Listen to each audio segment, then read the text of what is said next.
Okay, we'll begin, shall we? We'll open with a karakia.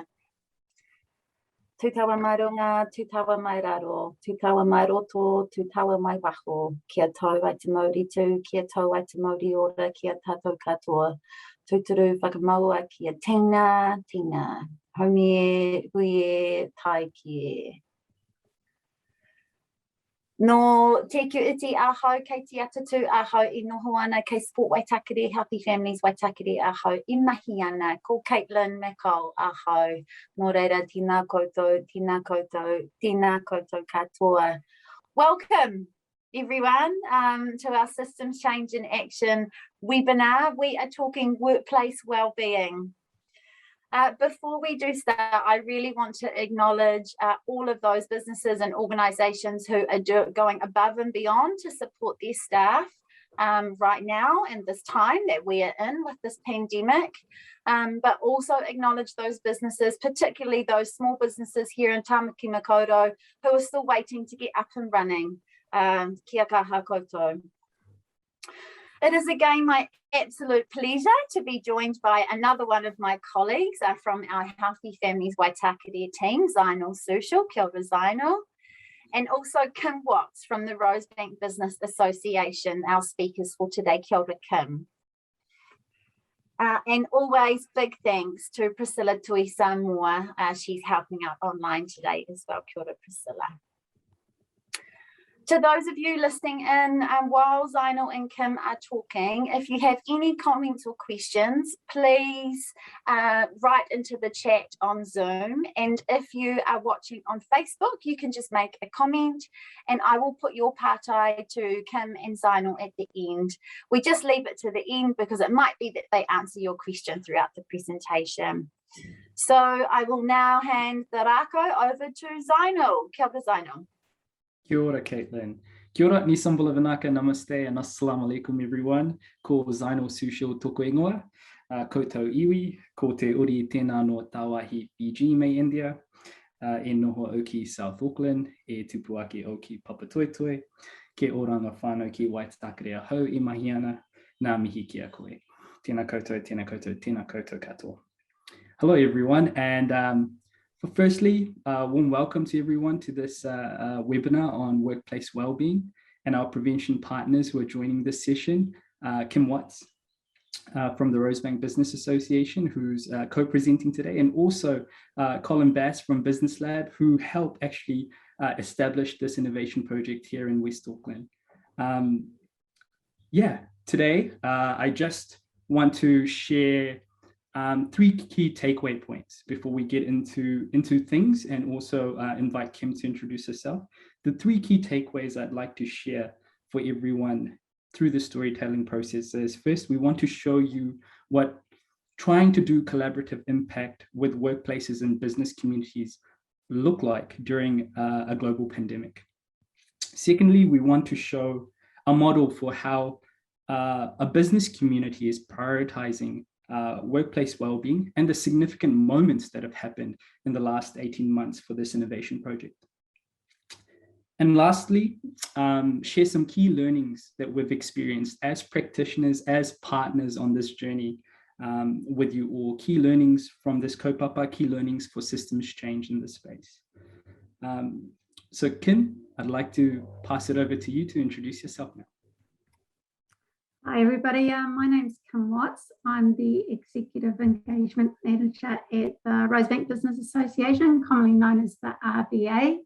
My role encompasses looking after membership. I also look after Pathways to the Future Trust, and I am the lead on the Rosebank Wellbeing Collab. Just a little bit about myself. I'm actually celebrating a milestone birthday this month, and because of being in lockdown and our restrictions, I haven't been able to do a lot of things that I had actually planned for the month. So I decided that what I would do is I would put together 31 days of photos of my life and share it on Facebook. So that's been a really interesting journey and lots of fun looking back through old photos. I also thought I'd look up a quote and I found one which I think is relevant to what we're going to be talking about today. And it goes, unity is strength. When there is teamwork and collaboration, wonderful things can be achieved. And that was by Matty Stepanek, who was an American poet. Wow, that's beautiful, Kim. Kim, should we set the scene about what Rosebank looks like? Should I pull up the video? Yeah. All right, let me do that.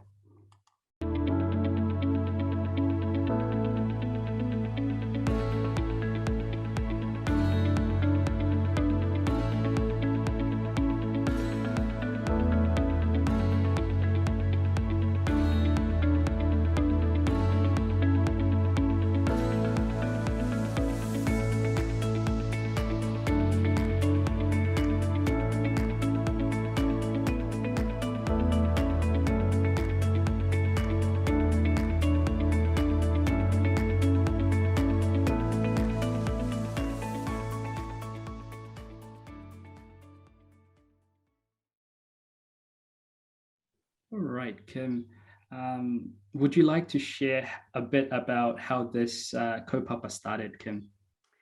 Yeah, so in January 2020, Healthy Families Waitākere approached the RBA, and they were looking for a bid area to work alongside them to create a shared vision and roadmap for growing wellbeing in the Rosebank business community.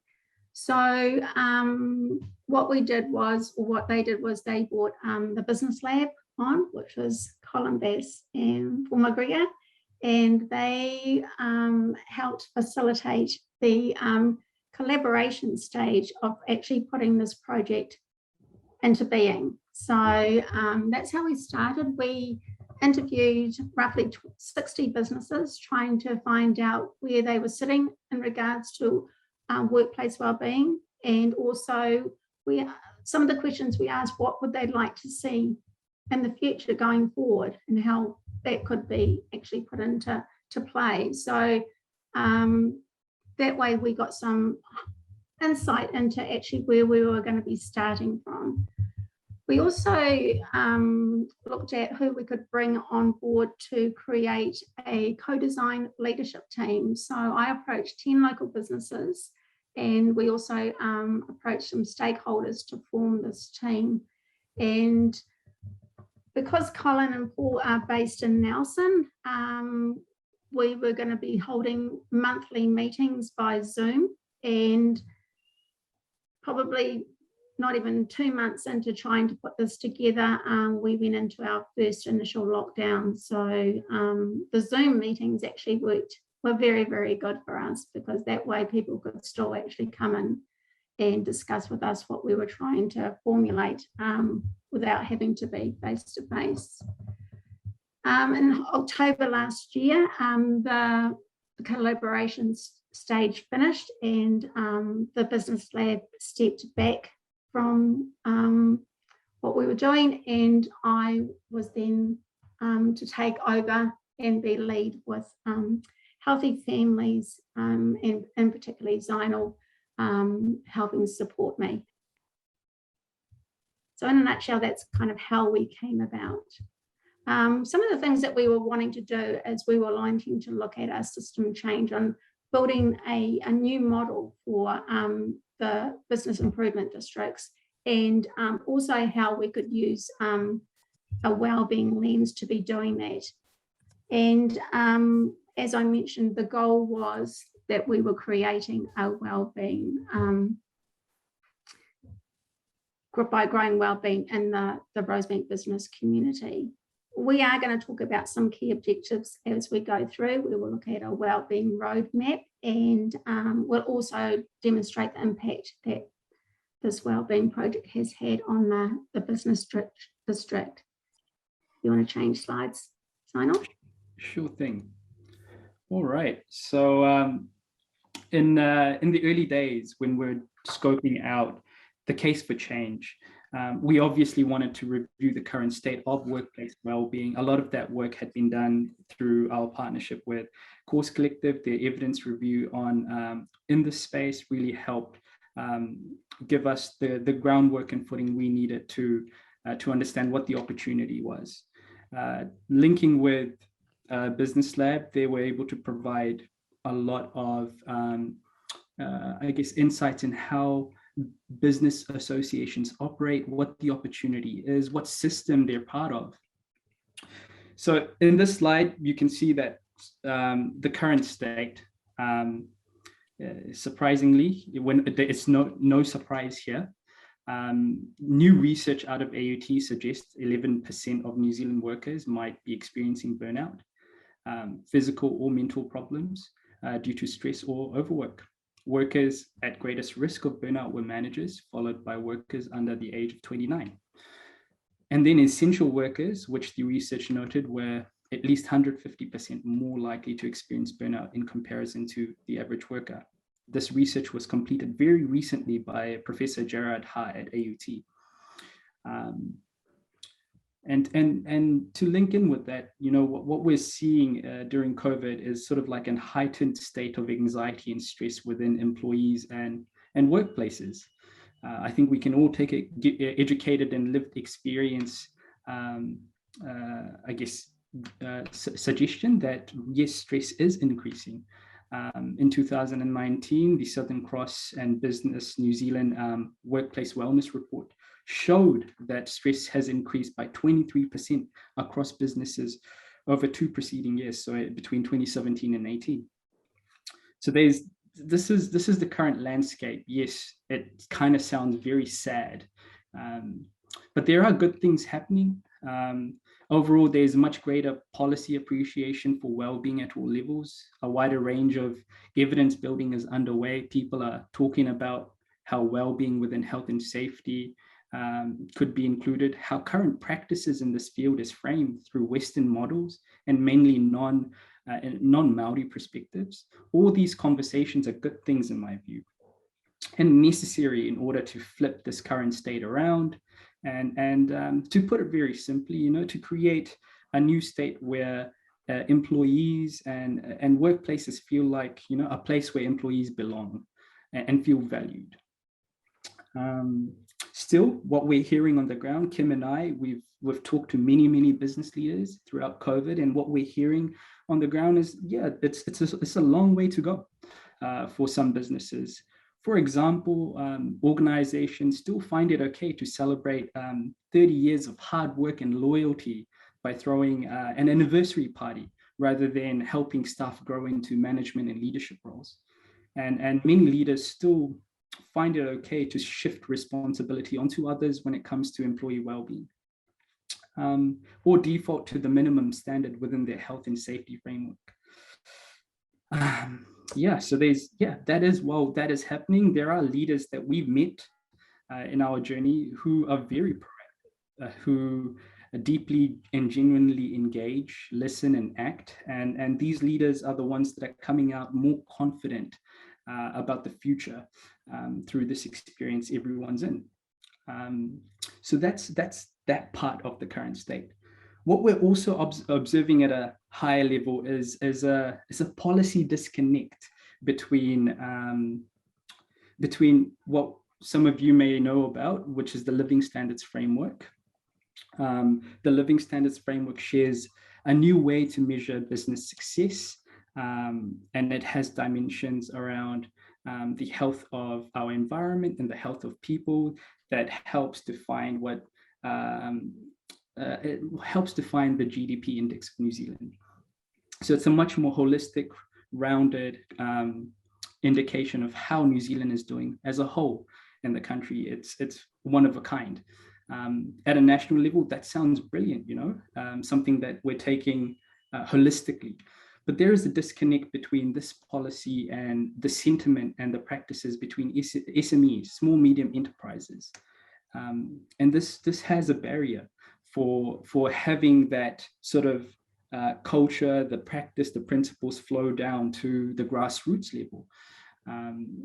there are many barriers for this, and I think the biggest opportunity is that the language and the support that SMEs need is just not there. They need more support to understand the living standards framework and what it means and how to measure success. There are other barriers to this as well, like in our experiences with business leaders, we've come across unconscious bias in many aspects, resistant mental modes to change. Simply, even though we put business cases in front of them, they're simply reluctant to prioritize well-being. So we have come across those mental modes. So that is the current state of what we're experiencing. Kim, do you want to add anything? No, I think you've pretty much covered it there, Zaynel. So our approach, yeah. So I guess part of looking at this from a helicopter point of view or a systems change view requires us to use a systems-led design approach to create this future state that we've sort of shared a bit, to create a new model for business improvement districts. What I really value about using a systems-led design approach is that it's holistic in its attempt to consider all relevant factors and different dimensions of a system: social, technical, environmental, economic, and cultural. Systems design is not about designing the right product, nor is it about designing the right service or user experience. Beyond this, it is about designing the right system within the whole context. It requires a greater awareness of interaction and a greater degree of intentionality. So being more intentional about this whole process.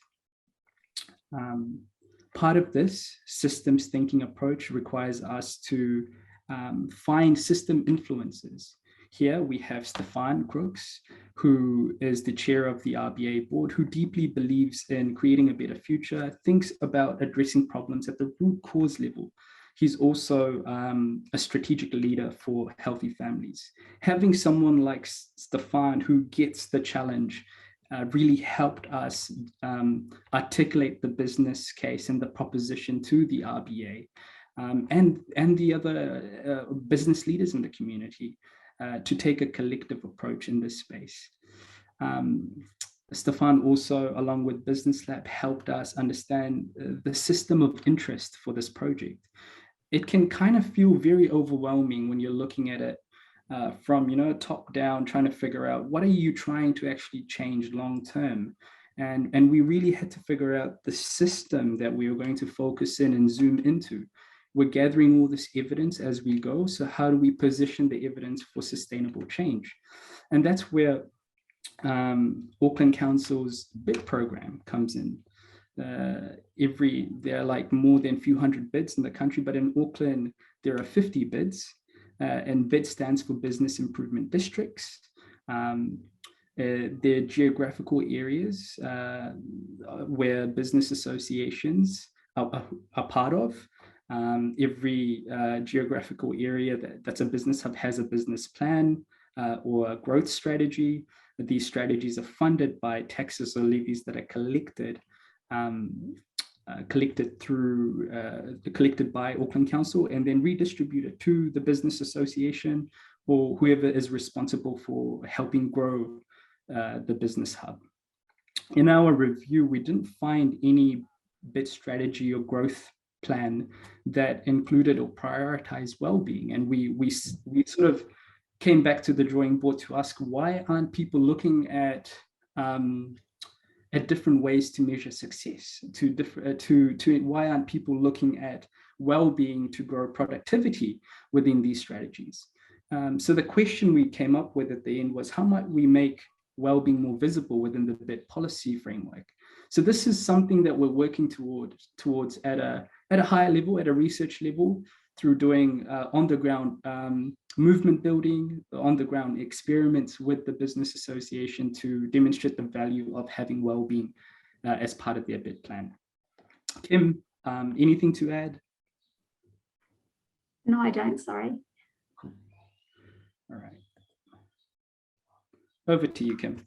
Okay, so we'll now have a look at our impact model. And so in the middle, we have our employees' wellbeing, which is the heart of what we're actually trying to do here. And it's really important that employees feel like that they not only are that they're appreciated by their workplaces, but also that they feel that they can actually talk to their other workmates, you know, whether it's just on what happened on sport on Saturday, but also if they're not happy in regards to their own personal well-being, that they actually can open up. And that's the one of the areas that we are wanting to actually try and target more. And how do we do that? How do we make them feel confident enough to be able to do that?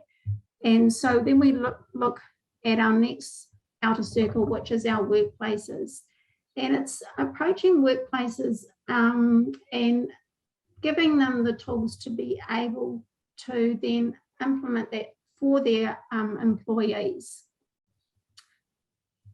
Then we have in this next circle coming out, we've got the RBA, and we see under our Rosebank Workplace Wellbeing Collab that we can actually create a toolbox that then the businesses can actually use at their discretion. I mean, they're not probably going to use every single tool that's in there, but we want to give them the opportunity and the choice to be able to find ways that they can then use that to make a difference for their employees. And on the outer circle, we have all our stakeholders.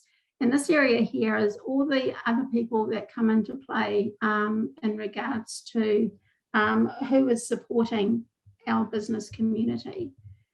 Now, how I look at these circles, unless we're all working as a team, so the employees looking to the employer for help in this wellbeing area, the employers then in turn looking to the RBA asking, how can you help us?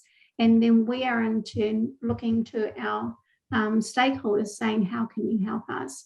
So if unless everybody comes on board, unless everybody wants to work as a team, this isn't going to work. So that's how important it is that we actually try to make it that everybody understands what's actually involved here and how they can help each other. Because if we do that, if we can actually install the importance of well-being, not only in our workplace, but also in our lives, the positive effect it's going to have. I mean, we all know that if you've got an employee and if they're not happy at work, you're going to have less productivity, you're going to have higher absenteeism, and which is really detrimental to businesses. So by improving our employees, that's the core. If we can improve what we can offer for them in this wellbeing space, then everything is going to follow on, as long as we're being supported in every area working out. Next slide, please, Zaynel. So I just sort of run through some of our progressive ones. I'm not going to read all these out, but probably the biggest one for us is that Zaynel and I have been presenting we have a monthly board meeting at the RBA, and we got invited along to present what we were doing in the wellbeing space and also the roadmap going forward for the next couple of years. And the biggest win was really that the RBA board have committed long-term to supporting us in the wellbeing space, which is huge, because if you get that support, then we're going to be able to, going forward, implement a lot more things than might not necessarily have been achievable in the past. With the collaboration plan, we discussed in the co-design team what we thought were the 4 most important issues for our Rosebank district community. I mean, wellbeing is a vast area, and if you're trying to do too many things at once, then you probably won't achieve anything. So we broke it down to community, financial wellbeing, business to business, and also traffic. And so we've got subgroups that are currently working in those areas. Zaynel has moved to the next slide, so I'll get him to introduce the first two columns, and then I'll talk a little bit about the last two. Cool. So yeah, as Kim mentioned, there were 4 focus areas that we identified. The first two on the left here, financial well-being and easing traffic congestion. You know, we invited our well-being champions, business leaders, to join the working groups to help us, design some solutions or deep dive and go talk to more workplaces and workers about their lived experience in these areas. Haven Financial was part of our leadership co-design group. They had an existing financial well-being workshop program developed internally. It was parked for a long time, and they picked it up and they were like, let's implement it. Let's see how it lands within a workplace. We organized the workshop. There was like close to I think 20 or so staff members who joined the workshop, and the outcomes that emerged were real practical things, such as in the workshop, a champion within the group was identified who was quite invested in their own they were already on their financial well-being journey, and that person became a champion within the workplace who shared practices, tools, tips, and carried on that conversation even after the workshop had finished. The business owner got in touch with us and said that the conversations are still going on, and this was an extremely valuable workshop that was offered to their staff, and he wants more. He wants more modules to be developed so they can offer it to staff. So there's definitely a need out there amongst the 700 workplaces in Rosebank. Easing traffic congestion. Well, this was probably, from a design challenge point of view, it's a very hard problem to solve, but it's not impossible. It will just take time. And some small wins along the way, such as working with Auckland Transport, the local board, and every other stakeholder that's affected by traffic uses the road, for example, and that's almost everyone in the business community. So what we went on to do in this workspace, in this working group, was go into a deep dive where we engaged 50 workers about their lived experience of traveling to and from work to create an insights report. So that insights report talks about some awesome ideas that employees have about easing traffic congestion, and we're sort of bringing that to the surface, amplifying their voice, because they do feel unheard. Even though this is not a new thing for Rosebank Business Association, in terms of trying to problem solve this, the majority of the employees we talk to feel unheard. They feel like it's an overwhelming, too complicated problem to solve, and they just feel content, So this opportunity has being able to create this insights report, documenting their lived experience and creating evidence-based recommendations can help influence, for example, Auckland Council and other key stakeholders like transport to consider maybe incorporating their ideas in the long-term plan. That could be a great outcome moving forward. Kim, would you like to cover the other two? Yeah, so just with sharing resources, Autex Industries have also been on board initially from our co-design team. And one of the things we wanted to do in business-to-business sharing is that we kind of wanted to hear about what other workplaces are currently doing. So Rob Walnut from Autex invited a few of us down to actually have a walkthrough, and I mean, they really are doing a lot of very positive things in the wellbeing space. They have a cafeteria that they subsidise lunches. They have a fruit bowl that is available for their staff. They have a very small gym area, so if someone wants to do some exercise, they can go and do exercise. So they're continually looking for ways that they can be implementing wellbeing options into their workspace. So, and what they've also been sharing with us knowledge of things that have worked for them. So very, very valuable to have them on board with us. The other area that we looked at was health, and I'm sure that probably most of you are like me, that when it comes to going to the doctor, we kind of put it off. So I kind of thought it would be a good idea to get some health checks set up down in Rosebank. We've done, so far to date, we've done 3 separate health checks. And the great thing about this is that we're getting different companies that are coming along each time. So that's a good indicator that, you know, people are, or workspaces are starting to think about their employees' health. I've also just implemented, just as lockdown was happening, for Rosebank staff and their families to have the vaccination shots done. So we did a first round and had 647 employees and their families turn up. And we're actually doing our second round tomorrow down in Rosebank. So a lot of companies were very appreciative of actually organising that, because trying to get staff along to something like that can be very, very trying.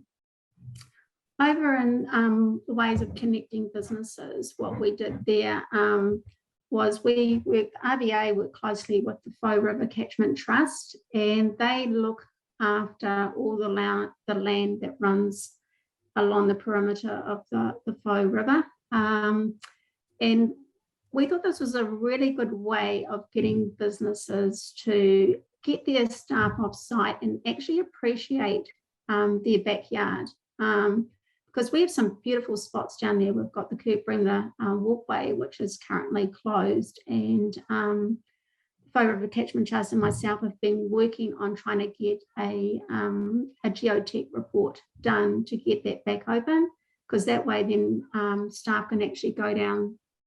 There's seating down there, and they can sit and actually, you know, just relax, look over the river, and just get their head out of that workspace. So we've had a few businesses come on board and volunteer, which has been a lot of fun. And the other area is also, we now have Fair Food, who are permanent down in Rosebank, and they supply food that has come from Countdown, that Countdown consider they can't sell anymore, but it's still okay to be able to be eaten.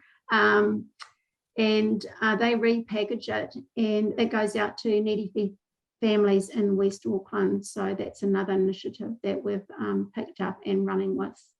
And just down in the bottom picture, we also put together for the first time at the beginning of February 2021, a community event that involved businesses. So businesses created a team of 8. They came down to Riversdale Reserve. We did 8 activities around kids' games.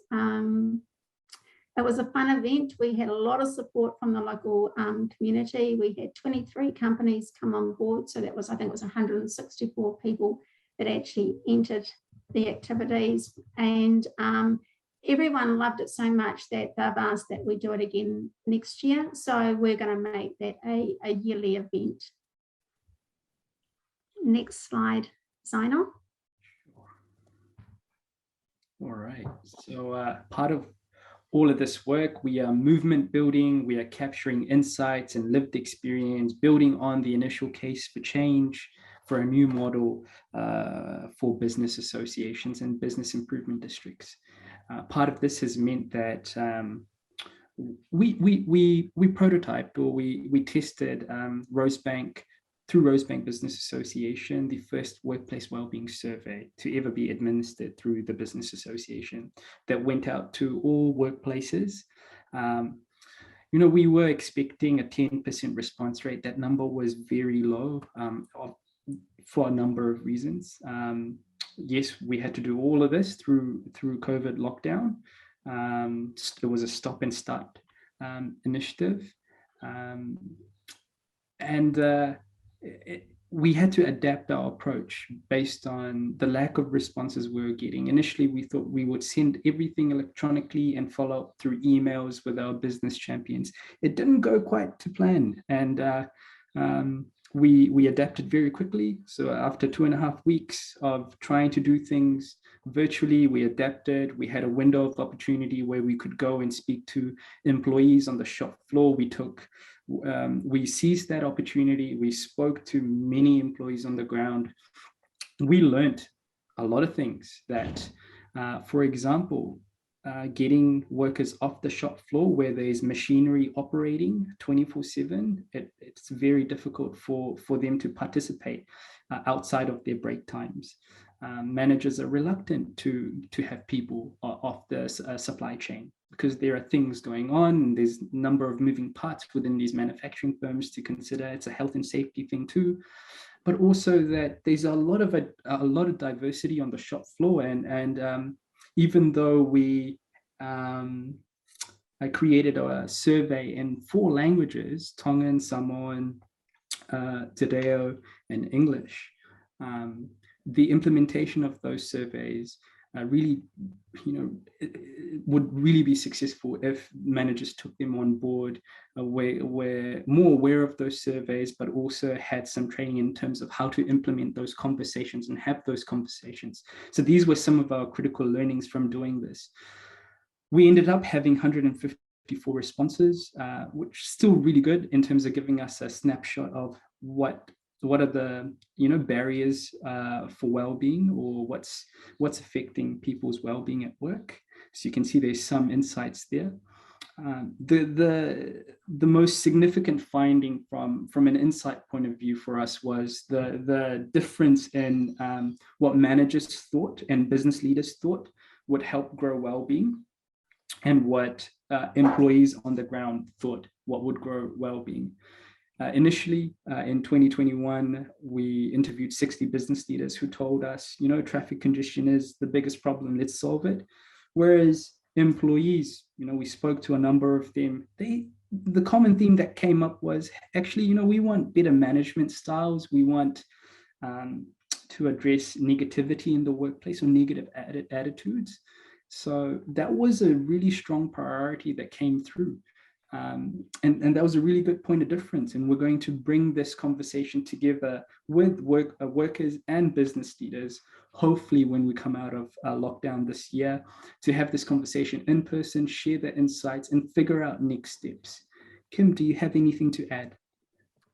Yeah, I agree with what you're saying in regards to how people are perceiving well-being depending on the position that you hold within your company, because I think priorities change, and the business leaders don't necessarily talk enough to their staff to find out exactly what is their biggest issue in their workspace. I think that they tend to just say, oh, I think that's this, and that's what they focus on, rather than maybe talking a bit more openly with their staff as what they would like to see changed. But I think definitely from when we started this collaboration to up to now, I have seen a huge difference in how businesses are approaching well-being.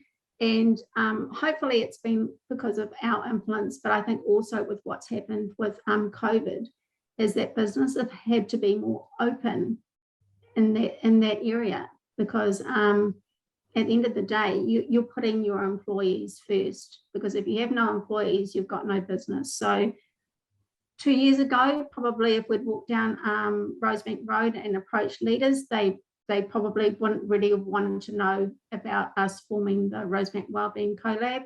Whereas now, over this last lockdown, I've had 2 businesses approach me wanting to join the RBA, because they like what we're doing in the space. So I think that is testament to how times are actually changing. Thanks, Kim. Next slide. Measuring our impact. Kim, why are we measuring our impact? I've talked a little bit, just what I've said just in that last sentence is actually probably talking a little bit about the impact that it is having on the Rosebank Wellbeing Collab. And for me, a good measurement is membership numbers. If we're getting more people wanting to join, not only the RBA, but our Rosebank Wellbeing Collab, then that's a true indication that what we are doing is succeeding. We also asked some business leaders what impact that they felt the Wellbeing Initiative had since we started in 2020.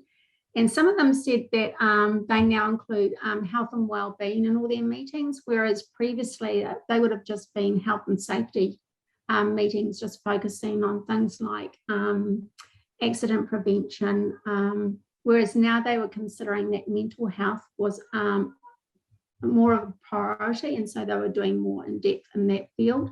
Others were trying to include a staff kind of wellbeing activity, and they were also focusing more on wellbeing content to be included in staff meetings probably every 6 weeks. So that was another area that we could show impact on. Did you have anything to add to that, Zaynel? No, just we're in the process, we are in the process of measuring our impact. And, this came about as we spoke to business leaders early on, and they really wanted to know what the value of well-being will mean to their business.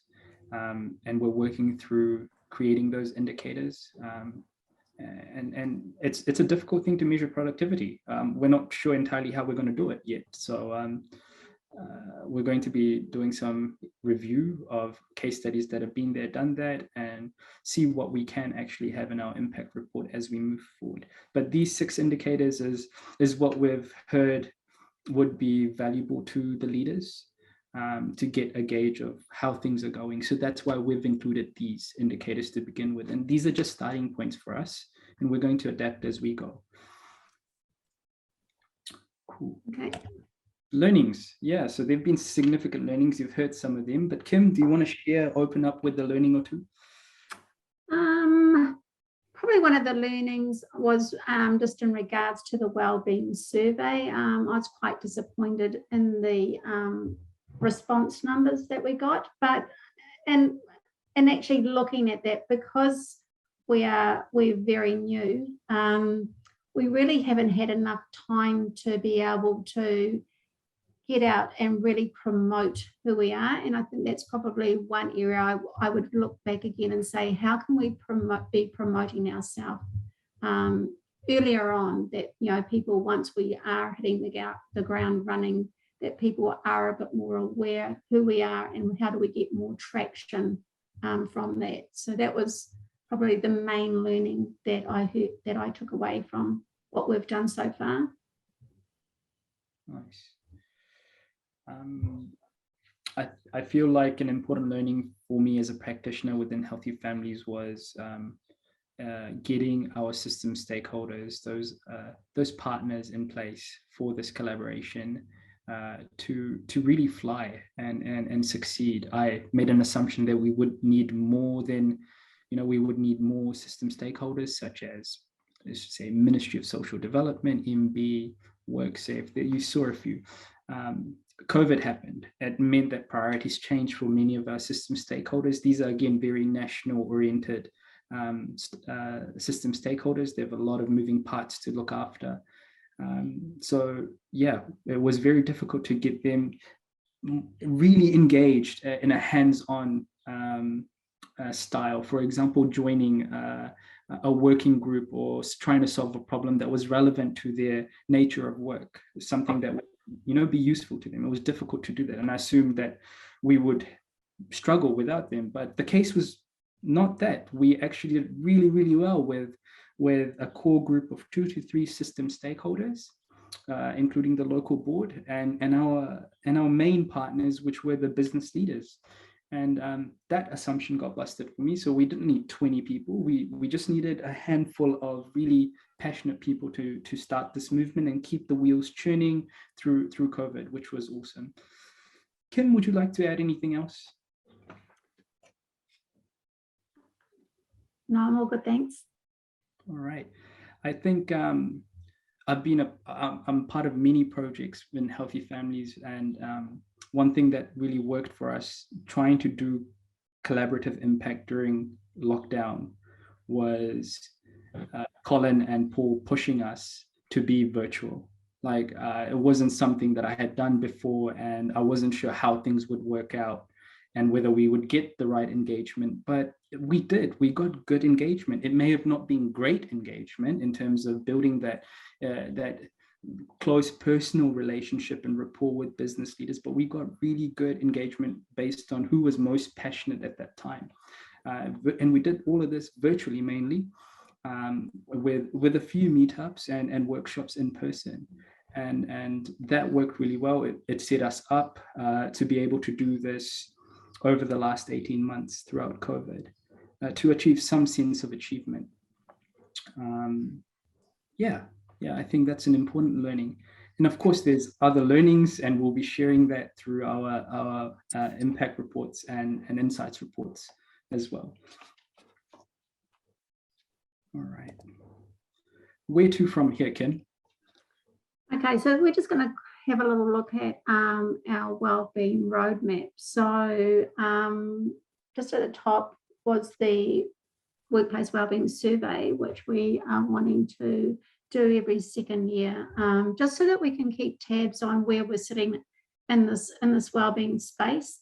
And it's also, like Zaynel was saying, it's so that we can hear employees' voices, because if we don't know what they're saying, if we don't actually hear what they're saying and then try and action what they're saying to better our improvement district and also the wellbeing within that district, then this won't go very, very far, because people will get disillusioned, or they just won't bother to be involved in it. The reimagining travel on Rosebank Road, that's a long-term project. We have we have had a little win. We got traffic refuge crossings put in down the road. There was 6 of them, so that people can actually cross the road a little bit more safely. We've got roughly 25,000 cars and trucks going up that road daily. So it is a very, very busy road. And because we have lunch bars that normally are on the opposite side to where someone's working, and if they want to go across and get their lunch, it can be quite a dangerous situation. So also we've been working with the local schools, trying to find ways, because we've got young kids that are also crossing that road, and trying to find ways to make it safer for them to be able to do that.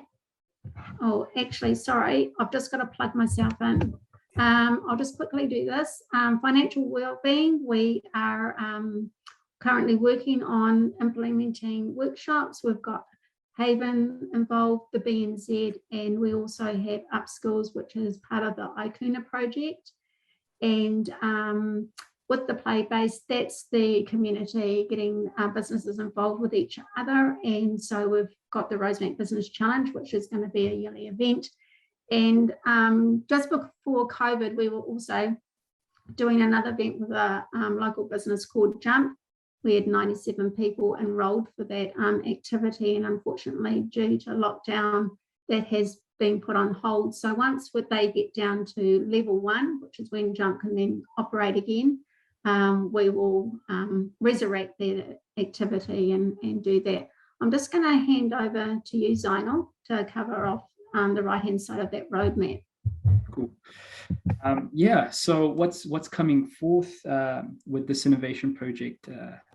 Our partners in South Auckland did this deep dive with workplaces. We have shift workers, and they found some really great evidence coming out in terms of how business owners can make small adjustments to make a big difference to the lives of shift workers, who are mainly, as you know, in South Auckland, our Pacifica and Māori and migrant brothers and sisters. And there's a significant number of Māori and Pacifica and migrant workers in West Auckland, in Rosebank. It's the largest employer of these population groups. It made sense for us to present the business case for the shift work challenge to the RBA They loved the concept. Kim loved the idea. We're still working through the details, and we hope to implement the Shift Work Challenge as a deep dive opportunity to create something with shift workers as we move forward. We're also hoping to transition our leadership group into more of a community of practice, a space where business leaders can be part of and reflect on their own well-being practices, bring in their challenges, their unique leadership challenges when it comes to well-being, to have a kōrero and unpack next steps together. So that's the culture we want to create moving forward with this leadership group, and then sort of get more champions on board as well, more business leaders to believe in this kaupapa, and it will take time.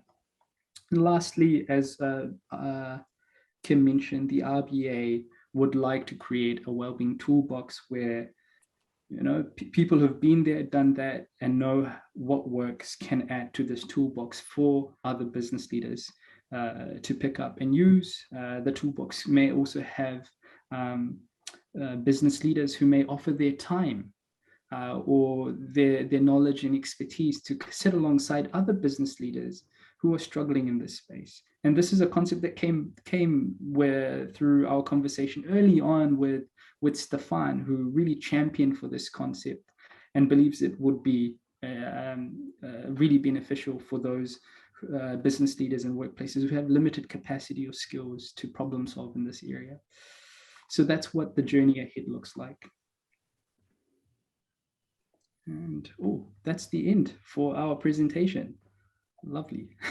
Can I just say that when you brought up that website, we're actually currently reskinning our website. So today, if you're looking today, it's still just got our old website that doesn't have a lot in the wellbeing space.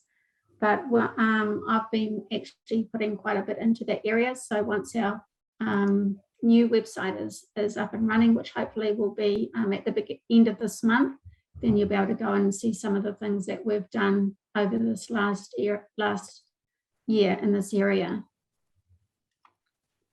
Awesome, thanks Kim, and thanks Zaynel. Wow, it's amazing you did a big chunk of that work online and virtually, isn't it? Thank you for providing the background and your beginning of the journey to increase wellbeing in the Rosebank district, and engaging with business leaders to help you do that. It was awesome, and it was also really good to see and hear the activities that are still happening and the actions that are happening on the ground as well. I loved Stefan's quote, it's time to move past the band-aid approaches and actually address the root causes of stress. And I also like what you said, Zaynel, about looking differently of what success means, looking at different measures of success as well. Yeah, that's awesome. I'm really interested from both of you actually, what has been a highlight, one highlight or two highlights if you like, throughout this whole kind of 2-year rough journey. Yeah. Zaynel, do you want to go first? What's been a highlight? I definitely think the business challenge and seeing so many people come out. Like there was 160 staff on the ground with us. You were there, Caitlin. That was a huge highlight, and it was such a really welcoming boost to morale coming out of that lockdown in 2020 into 2021. So that was just awesome for me. It was a great start to the year. Yeah, cool. And Kim? I was actually going to say the business challenge as well. I think a highlight for me is that businesses are actually starting to talk to other businesses. I also do a neighborhood watch blog that I send out to all the businesses, and the feedback that I get from it is very, very positive. People love receiving the reports, but also what's probably more important is that businesses are talking to their neighbours, that they have actually started. When I talked to someone, they said, oh yeah, Joe from next door came and knocked on my door. So that to me has been a real win, because at the end of the day, we want businesses to be opening up to each other. we are a community. We're a little bit different, that we are a business community, but in that business community is those 9,000 employees. So the more that we can be opening up, whether it's business to business or whether it's employee to employee or business to employee, that's what we want to be, that's what we're aiming to do. And that's when you start opening up, that's when you're going to start hearing about how people truly feel, whether it's in their workspace or whether it's in their individual lives. And I think if we can keep just opening those doors, then we're going to be winning in this wellbeing space. Yeah, kia ora. Thank you, Kim. Okay. We do have a bit of time if anyone would like to unmute themselves and comment or ask a question. You are welcome to. Kia ora koutou. Look, just congratulations, Kim and Zaynel. Great presentation. Stoked to see things are still alive. It is a medium-term game, but I'd have to say my highlight is that, you know, Stefan is now chair of that business improvement district, and wellbeing has a place as a priority in that plan, and that is quite significant. So congratulations on that, folks. Yeah, kia ora, Colin. Okay. We've got a few more minutes, but we will close. Zaynel, Kim, thank you for sharing your kōrero today. I really want to acknowledge all of you, including you, Colin, and those, mainly the people who were in your circle, who have also been part of this journey. Really want to acknowledge them as well. And thank you for those who have taken the time to listen. Ngā mihi kia koutou, katoa mō tō tautoko. I'll just close us with a karakia. Pau hihiri, pau rarama, pau o te whakaro, pau o te tangata, pau o te aroha, te pau I hiri nei I a tātou, mauri ora ki a tātou, haumi e, hui e, tai ki e. Thank you, everyone. Take care out there. Ka kite.